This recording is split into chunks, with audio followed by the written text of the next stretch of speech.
didn't know this person, but I just heard the story, was in Kenya. There's a Maasai tribe, and they build their homes with dung and mud, and they create these little like dome homes. They're oftentimes, the young girls especially, but young women will fall into the fires. They'll be asphyxiated. They'll have so much smoke inhalation because there's no like a chimney or no like ventilation inside of the structures, that they're like tending to the fire and cooking, and they'll like pass out from the smoke and end up in the embers and like get really hurt and sometimes killed. And so this very well-meaning contractor from America was like, I'm going to help. I'm going to make like a makeshift chimney. And he like literally created these little plastic chimneys and like put them in the top of their homes. And like suddenly all the ventilation was happening, and they weren't dying of smoke inhalation, and they weren't falling in the fires. And it was like, yay, what a good thing. Came back 3 years later, and their entire village, Jackson, was wiped out. And No way. they were completely displaced. They were in refugee camps and completely homeless. And people, he was just like beside himself, like, what happened? Like, what's happened here? And they said, well, flies, the only thing that kept the flies from eating our homes was the smoke.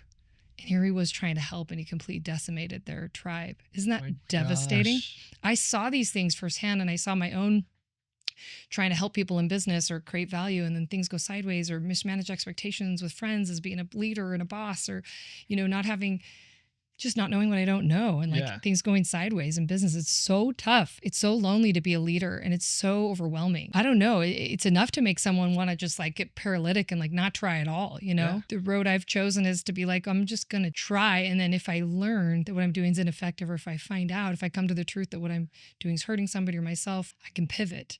And it's hard because sometimes it sneaks up on you and you're like, the cost is really big, So I'm really proud of people that press forward. And I've seen people in my career that like at all costs will do what love dictates and what the truth dictates, no matter what.